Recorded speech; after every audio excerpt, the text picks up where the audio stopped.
Welcome back to Cure for the Common Game. Today, in deck number 1002, we're going to talk about Vanilla Ether Drift Commanders. Terrian, the World Tyrant. Now, we get, for the low cost of 5 mana, we get a 9/7 Dinosaur Ooze. So really, when I sat down to build this, there's only 2 ways to go about building it, and that would be dinosaurs or oozes. I've built an ooze deck here recently, but I don't think I've ever built a mono green dinosaur. So that's what I did. Now, this would be what we are calling probably, with our new bracket system, this would probably be bracket number 2, you know. This is probably right on par with your average pre-con. You know, play big dumb things and turn them sideways. So, first off, let's look at our ramp. It's not a lot because, believe it or not, our dinos are not that expensive.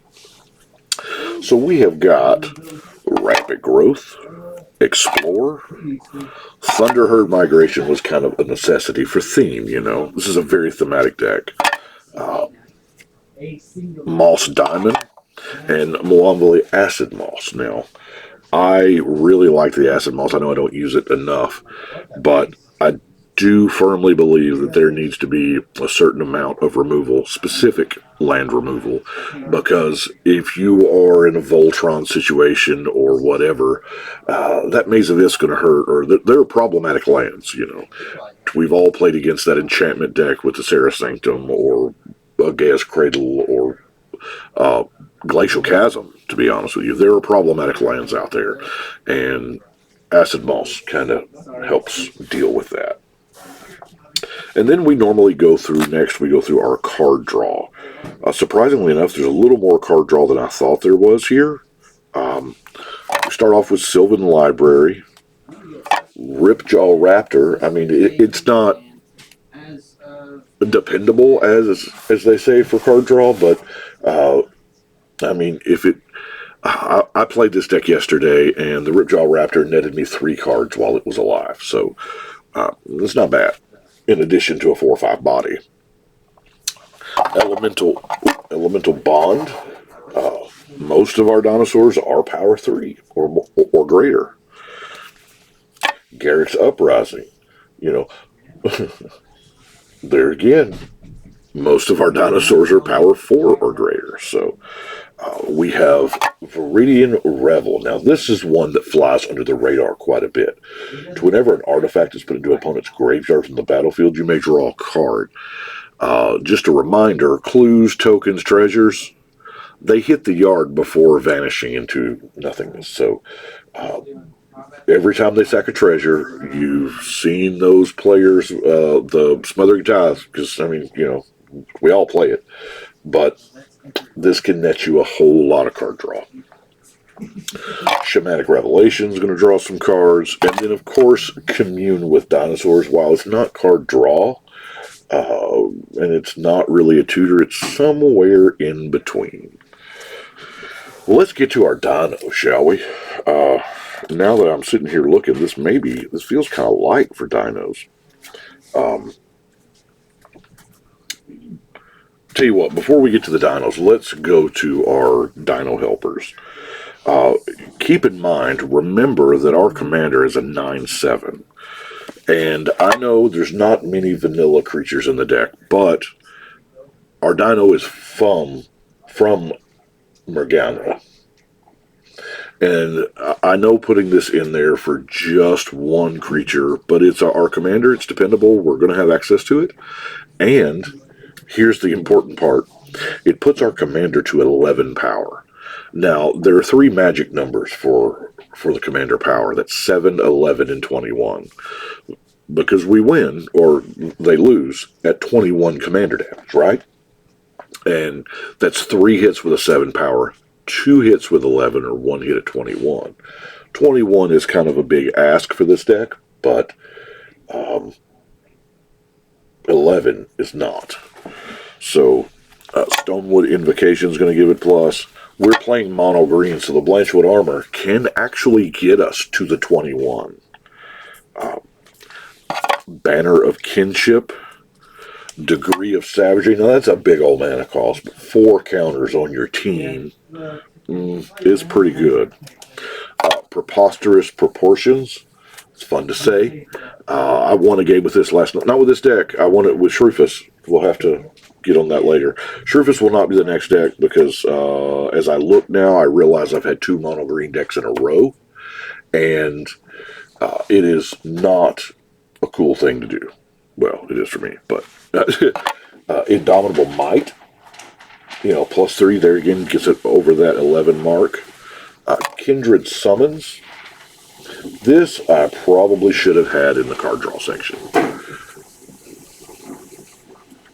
Because, that's just what it is. It's going to get you more dinos.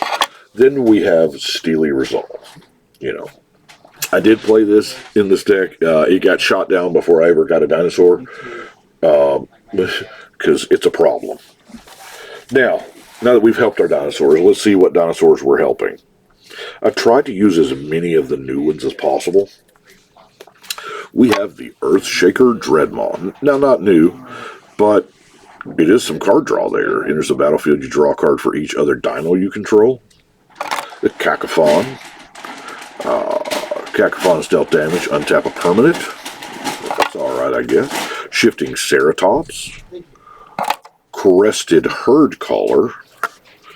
One of our new champions here, the Regal Imperiosaur. Other dinos get +1/+1. Now, I couldn't believe this one. 3 mana for a 5/4 with a champion-like ability. That's just awesome. Pugnacious Hammerskull. Pugnacious is one of my new favorite adjectives. But a stun counter. Deathgorge Scavenger. Nurturing Bristleback. I'm just rolling through most of these. Here's another vanilla guy. It's a 4/2 for 3 mana. That's not bad, right?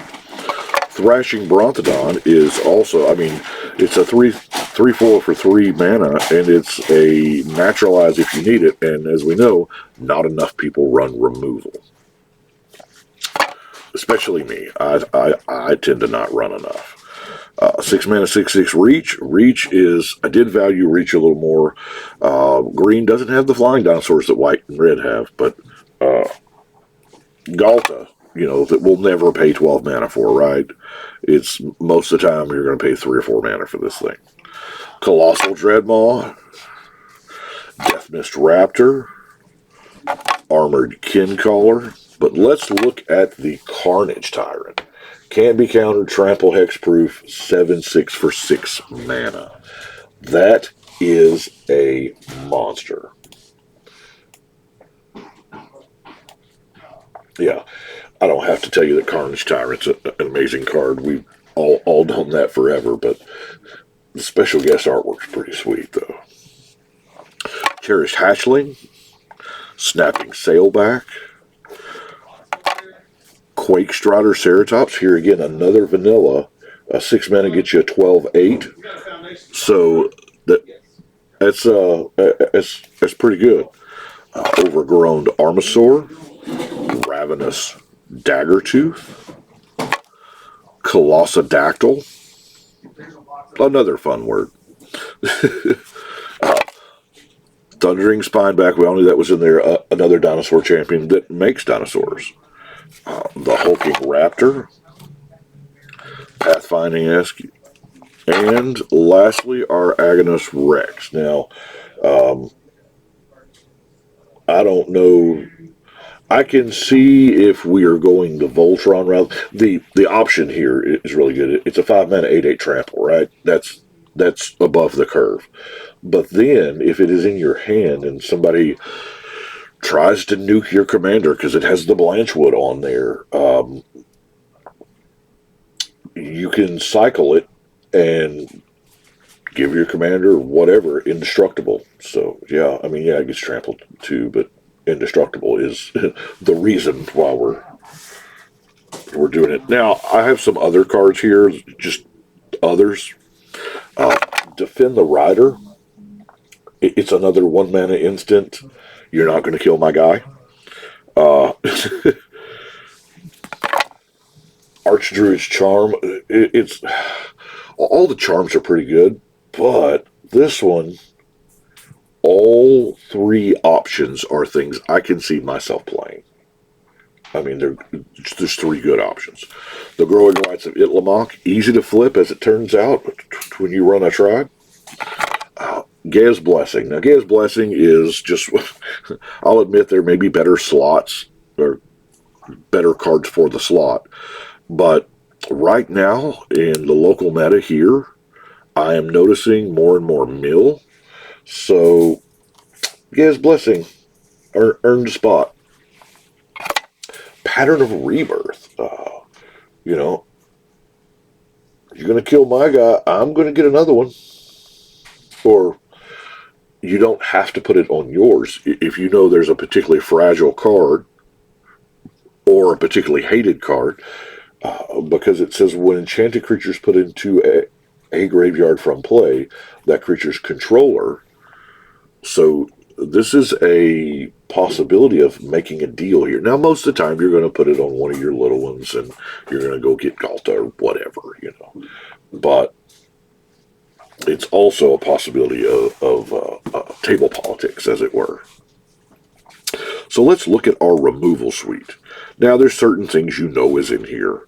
You know the Return to Nature and Naturalize, because how many times have we lost games to powerful artifacts and enchantments? And if you don't run the removal for it, you just have to be cool with somebody, you know, putting out Omniscience or a Chroma's Memorial or Ristic Study. I mean, so the rest of it. Plow Through, you know, it's fight or destroys a vehicle. We have Plummet. I know it's plain and simple, but you know what? It nukes a flyer, and that's what we're here for. Same thing with Broken Wings. Pounce was very flavorful, you know, because that's what they're going to do. Tribute to the Wild just makes everybody sack an artifact or an enchantment. Now, early game, this can be a monster, because that one person that had the turn 1 Soul Ring, you can punish if you just happen to have this in your opening hand. Reaping Corrosion. Notice we don't have a lot of artifacts in here. So, I mean, why not, right? And then we have our Hurricane and Squall Line. Pretty much the same card. Squall Line's just an instant for 1 more mana. Sometimes you can get close. Sometimes you need to take out 40-something Pegasi. Sometimes you just need to take out a player. And they're at 5. And then lastly, we have our 2 non-basic lands. It's not much. Temple of False God and Desert of the Indomitable. You know, I like those cycling lands just in case we get it, so that we can, if you get it late game, you can cycle it away. If you get it early game, that's fine too. You just put it to play tapped on turn 1, turn 2. You're not really missing anything, all right? Well, that is that. And yeah, it is intentionally artifact light because of the amount of artifact hate. But I think I have another video that I'm planning. Y'all stay tuned. But I appreciate you watching. Right now, it's Saturday morning, and we're going to shuffle and cut.